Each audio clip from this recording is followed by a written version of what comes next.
Today we are covering Section 3, Unit 1, Lesson 2. So for Music A, we are covering Section 3, Unit 1, Vocal Music, Lesson 2, Voices in Your Community. For today's lesson, what we're going to review is where your vocal range could fit in a choir. So we are going to figure out what your vocal range is today.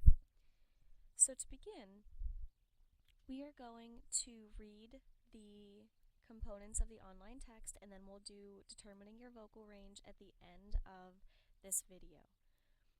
So to begin with, we're going to begin with musical textures. The music that choirs sing is often classified by the way layers of sound are combined. As you've learned, singing a melody without accompaniment or harmony results in a monophonic texture. When you sing a song as a round, you create a texture known as polyphonic. So this texture is characterized by independent melodies that stand alone.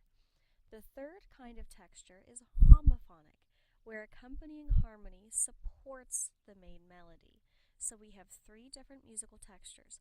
The first one that we have already discussed is monophonic, then we have polyphonic, and homophonic.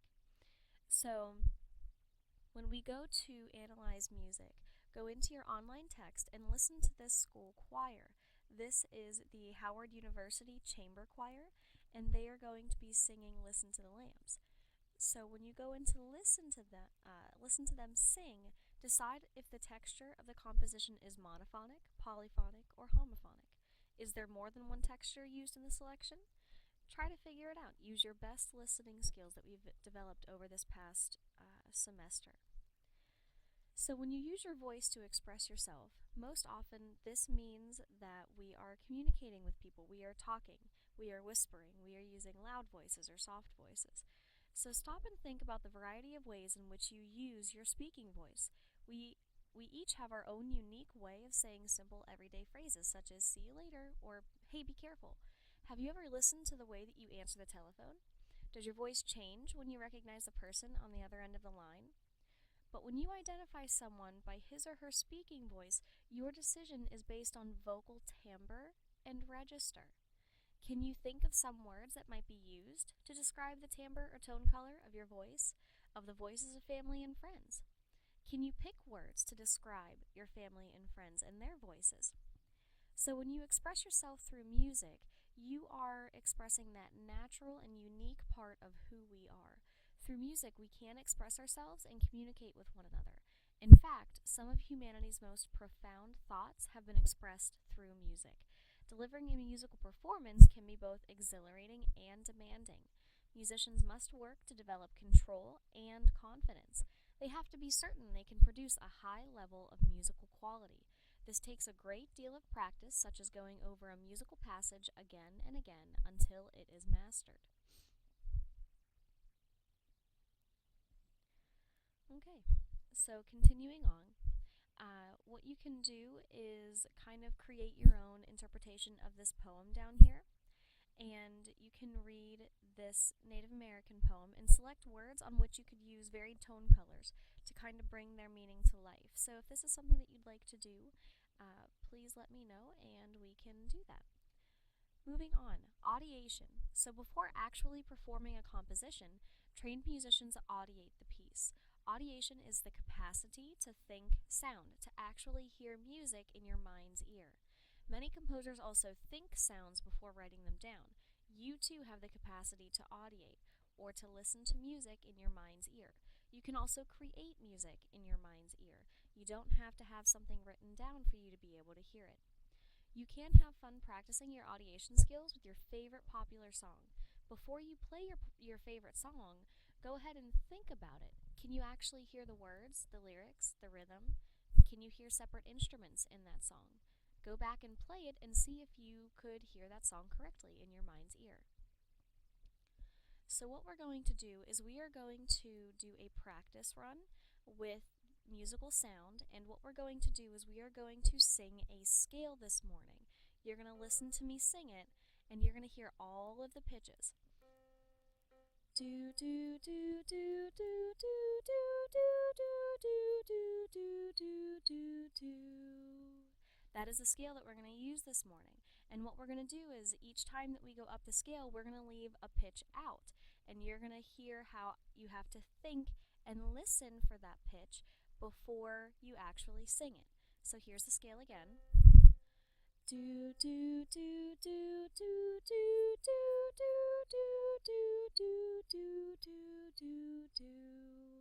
So what I'm going to do is I'm going to remove the third pitch from the scale. So here, this is what it sounds like. Do do do do do do do do do do do. Okay, now let's move the third and the fourth pitch.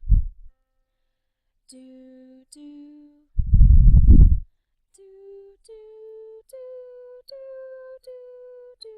do do do. That's the third and the fourth pitch. Let's remove the third, fourth, and fifth pitch. Do do do do do do do do do. So that's removing the third, fourth, and fifth pitch. Okay, so when you go to remove things in this scale, you have to be able to think or hear them in your mind's ear. So singing a cappella. So just as other instruments can be played by themselves or for a solo, in ensembles the voice is sometimes played a cappella or sung a cappella. This is especially true in choral settings. If you've ever heard a recording of something that's a cappella, it means that singing is done without instrumental accompaniment. The phrase is Latin for as in the chapel, and back in older days, in the 13 and 1400s, some instruments that we have today were not developed. So when people were to sing for masses at church, or to sing for celebrations of a marriage or a birth or anything of that nature, people would sing a cappella without instruments. So this term is a reference to the early days of the church when singing was always unaccompanied. So there are many, many a cappella ensembles, and a lot of a cappella ensembles now today do renditions of popular songs, but they'll do it with just singing. They'll do it a cappella.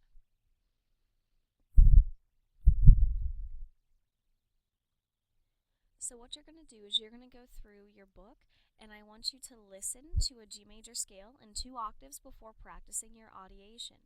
So what you'll do is you'll click on Sing a cappella, you'll click the treble portion, and it'll go through and it'll play each of the notes.